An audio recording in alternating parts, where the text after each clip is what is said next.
اعوذ باللہ من الشیطان اللعین الرجیم بسم اللہ الرحمن الرحیم الحمد للہ رب العالمین الصلاۃ والسلام علی سید الانبیاء والمرسلین وعلی اہل بیتہ الطیبین الطاہرین ولعنۃ اللہ علی اعدائہم اجمعین۔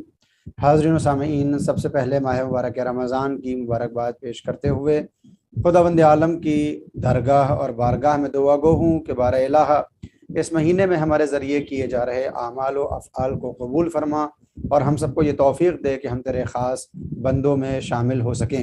روزانہ کی مختصر دعاؤں کی توضیح لے کر آپ کی خدمت میں حاضر رہتا ہوں۔ آنے والا دن جو سوم ماہ رمضان مبارک ہے، یعنی کل تیسرا دن، اور جس دن ہم دعا کرتے ہیں خداوند عالم سے بسم اللہ الرحمن الرحیم اللہم ارزقنی فیہ الذہن والتنبیہ وباعدنی فیہ من السفاہۃ والتمویہ واجعل لی نصیبا من کل خیر تنزل فیہ بجودک یا اجود الاجودین۔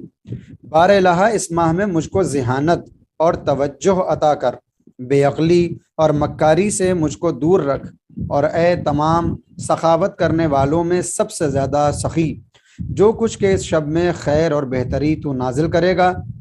اس میں میرا بھی حصہ قرار دینا۔ خداوند عالم سے تیسرے دن کی دعا میں ہم خداوند عالم سے یہ چاہتے ہیں کہ وہ ہم کو ذہانت اور توجہ عطا کرے،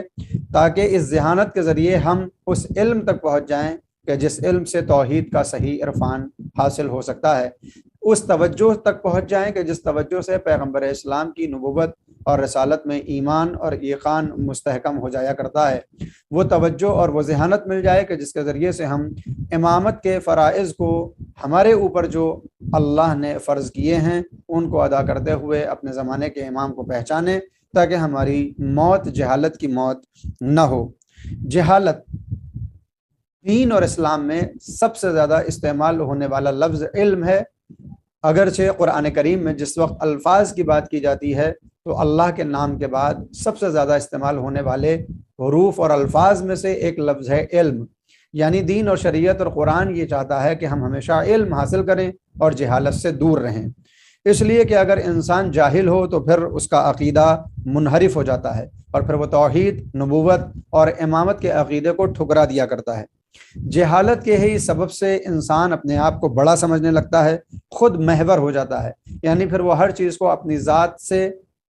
جوڑ کر دیکھتا ہے، یعنی جو باتیں میرے اندر پائی جاتی ہیں وہی صحیح اور بقیہ کے اندر پائی جانے والی تمام باتیں غلط ہیں۔ نمبر 4، دوسروں پر الزام لگانا۔ جہالت کا ایک نتیجہ یہ ہوتا ہے کہ انسان اپنی غلطیوں کو بھی دوسروں کے سر پر تھوپنے لگتا ہے۔ نمبر 5، دوسروں کو گمراہ سمجھنا۔ جہالت کا ایک نتیجہ یہ ہوتا ہے کہ انسان دوسروں کو گمراہ سمجھنے لگتا ہے۔ انکار و تکذیب، یہی جہالت سبب بنتی ہے کہ بندہ کبھی اللہ کا انکار کرتا ہے، کبھی پیغمبر کا انکار، کبھی قرآن کا اور کبھی ائمہ کا انکار کرتا ہوا نظر آتا ہے۔ ابھی ماضی قریب میں ہی ہم نے دیکھا کہ جہالت کے باعث کچھ ایسے افراد اور بالخصوص وہ ایک خاص شخص جس نے پوری زندگی اللہ کی توحید کا کلمہ پڑھا، پیغمبر اسلام کی رسالت کا کلمہ پڑھا، لیکن جہالت باعث بنی کہ اپنے آپ کو ارتداد کی وادیوں میں لے جا کر اللہ کا منکر ہوا، قرآن کا منکر ہوا اور ابد کے لیے لعنت اللہ قرار پایا۔ لہٰذا جہالت کو ہم سب کو اپنے آس پاس سے دور کرنا اور رکھنا چاہیے۔ نمبر 7، ضد۔ اسی جہالت کے باعث انسان کے اندر ضد پیدا ہو جاتی ہے، اور اگر انسان کے پاس علم ہوتا ہے تو وہ اس کا رخ اپنا لچیلا کرتا ہے اور ضدی نہیں ہوتا۔ نمبر 8، خود پسندی۔ جاہل انسان خود پسند ہوتا ہے، یعنی وہ ہر چیز کو اپنے متعلق دیکھنا چاہتا ہے، اور جن باتوں کو وہ خود پسند کرتا ہے وہ یہ چاہتا ہے کہ دوسرے افراد بھی انہی باتوں کو پسند کریں، یعنی اپنے آپ کو محور اور مرکز بناتے ہوئے وہ پوری دنیا کو چلانا چاہتا ہے، اور اس صورت میں وہ اپنے آپ میں خود محور اور خود پسند ہو جایا کرتا ہے۔ وعدے کے تحت کہ جیسا میں نے کہا تھا کہ اسی 6، 7، 8 منٹ کے کلپ میں کچھ مسائل بھی آپ کی خدمت میں پیش کروں گا۔ ماہ رمضان مبارک کے کفارے کے سلسلے میں انشاءاللہ 3-4 کلپ میں ساری باتیں آپ کی خدمت میں پیش کروں گا۔ سب سے پہلے کفارہ کتنی قسم کا ہے، اس کو لے کر آیت اللہ العظمی سیستانی کی کتاب رسالہ جامع میں مسئلہ نمبر 253۔